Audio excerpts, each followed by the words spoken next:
Sveiki, šitas video bus skirtas tiems, kurie į savo naujųjų metų tikslų sąrašą įsirašė tikslą susirasti santykius. Ir ypač tiems, kurie jau gal ir pernai, ir užpernai, ir daug metų prieš tai taip pat turėjo tokį tikslą, bet dėja tai neįvyko. Tai šiandien aš jums pabandysiu, kaip santykių specialistė ir prieraišumo specialistė, paaiškinti, kodėl iki šiol nepavyko susirasti sveikų santykių ir kaip kitais metais tai paversti savo realybę. Tai pirmiausia, reikia išanalizuoti situaciją ir rasti priežastis, kodėl šiandien jūs žiūrit šitą video vietoj to, kad būtumėte sveikuose santykiuose. Tai aš kaip santykių specialistė dažniausiai girdžiu štai tokius pasiteisinimus, manau, juose atrasite ir save. Pirmasis - nėra normalių. Nekomentuoju. Antrasis - pritraukiu tik netinkamus, blogus partnerius. Taip pat nekomentuoju. Iš moterų dažnai girdžiu, kad visi jie melagiai ir geriau jau man vienai. Iš vyrų girdžiu, kad jos visos barakudos ir man vienam geriau.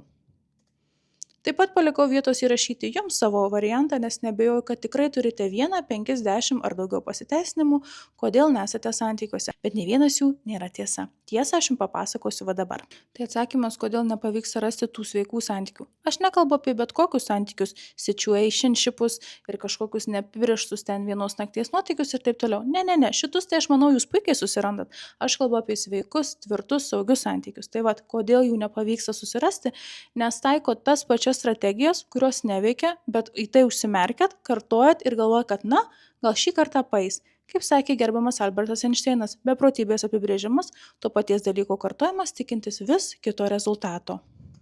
Tai dabar prieinam prie svarbiausios šitos prezentacijos dalies. Noriu, kad susimastytumėt ir labai sąžiningai savęs paklaustumėt. Kokią istoriją išgyvenat vis su kitu žmogum? Kokia istorija vis kartojasi? Koks yra jūsų vadinamasis santykių paternas? Galbūt įsimylit nepasiekiamus, vedusius, probleminius, kažkokius piktus, greit užsidegančius, arba galbūt išsirenka tokius, kurie iš pradžių atrodo labai jau jūs ten įsižiūrėję, apipila dėmesiu, dovanomis, gėlėmis, pasimatymais ir taip toliau. Bet vieną dieną staiga atšąla, lyg niekur nieko, dingsta, kartais vėl atsiranda. Žodžiu, tikrai kiekvienas turit savo tą istoriją, kurią vis kartuoja, tai va dabar apie ją pamastykit. Pasakysiu jums štai tokią nepatogią tiesą. Tai nėra nei jokia karma, nei joksai prakeiksmas, nei bloga rinka ir taip toliau. Tai yra jūsų nesaugus prieraišumas. Nesaugus prieraišumas tai terminas, kurį įsiminkit, įsidėmėkit, nes tai ir bus raktas į jūsų sveikus santykius. Kas tas prieraišumas ir kas tie prieraišumo tipai? Tai iki 2 metų mums susiformuoja tam tikros taisyklės, pagal kurias mes suprantam, kas yra santykiai, kaip mes santykiuose operuojame, kaip santykiuose suprantame saugumą, kaip iš vis kuriam ryšį ir taip toliau. Tai susiformuoja iki 2 metų vaikystėje pagal tai, kokį pavyzdį matėm, pagal tai, kaip su mumis elgėsi tėvai. Ir paskui tą išmoktą programą nešamės jau į visus romantinius santykius. Kaip žinoti, koks yra tavo prieraišumo tipas? Labai bendrais bruožais. Jų yra 3. Nerimastingas prieraišumas, tai čia tie žmonės, kurie labai greitai prisiriša.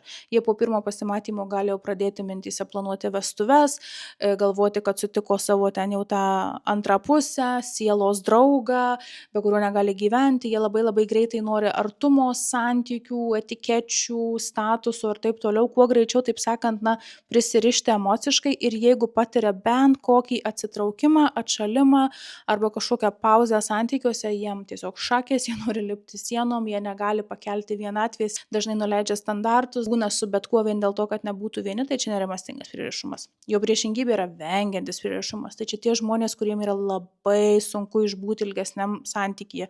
Jie iš pradžių gali būti labai tokie įsitraukę, mokantys sužavėti, užkariauti, pasakyti teisingus dalykus, bet tik jeigu santykis pasidaro bent kiek rimtesnis, intensyvesnis arba atsiranda kalbos apie kažkokį įsipareigojimą, jie deda į kojas, nes pas juos tokia yra programa, kad jie įsivaizduoja, kad tik jie vieni gali būti saugus, o kitas žmogus, jeigu tik tu jį prisileisi, tave sukritikuos, padarys kažką blogo, žodžiu, santykis yra nesaugus. Ir dar yra 3 nesaugaus prieraišumo tipas, tai yra disorganizuotas, angliškai vadinasi fearful avoidant. Ir šitie žmonės turi 2 prieš tai minėtų nesaugaus prieraišumo tipų dalis. Tai jie ir labai nori santykių, bet ir labai jų bijo. Tai taip ir plėšosi. Eina į santykį, tik pajunta, kad kažkas rimčiau deda į kojas. Tokie žmonės labai mėgsta dramą. Ne, tai kad mėgsta, jos labai traukia dramą. Intensyvios emocijos, gali labai intensyviai pyktis, išsidraskyti, tada susitaikyti ir galvoja, kad meilė tai jinai turi tokia būti audringa, įstringa, o jeigu yra stabilu, aišku, tai yra nuobodu.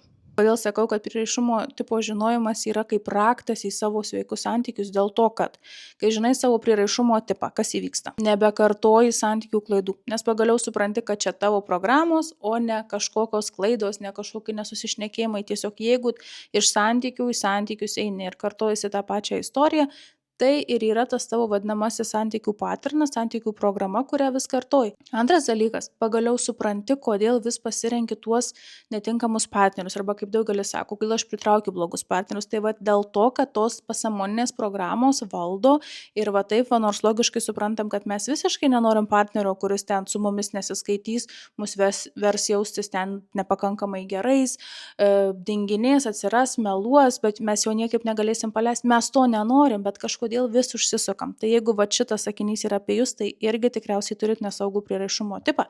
Ir trečias dalykas, tai atsiranda savivertė, ribos, žinojimas, koks yra tas sveikas partneris, koks jisai šalia jūsų gali būti, koks tas saugus santykis ir taip toliau. Tai ką su šita visa informacija daryti? Pradėti domėtis būtent savo prieraišumo tipu, galbūt kai sutiksit kažkokį žmogų jo prieraišumo tipu ir suprasti, kokios ten istorijos kartuosi ir svarbiausia, kaip tai pakeisti. Tai galite žiūrėti mano turinį, aš esu prikūrus daugybę įvairiausių video, postų, man galite visada parašyti, aš padedu žmonėms, kurie eina per tą savęs pažinimo kelią, kurie ieško santykių, kurie nori pagaliau perrašyti tas tokias neveikiančias, nesaugaus prieraišumo programas, kurias atnešė iš vaikystės. Tai čia yra informacija, čia yra raktas, kuris man pačiai kažkada tapo išsivadavimu iš užburtų blogų santykių ratų ir šiandien tai yra informacija, kuri padeda mano klientams eiti į sveikus santykius ir pagaliau atsakyti savo į klausimą, na kodėl aš vis kartoju tą pačią istoriją su kitu žmogumi ir vis nusiviliu. Ir labai paprasta tiesa, jeigu nori santykių, reikės pradėti nuo savęs, nes tiesa yra tokia, niekas nesikeičia, jeigu niekas nesikeičia.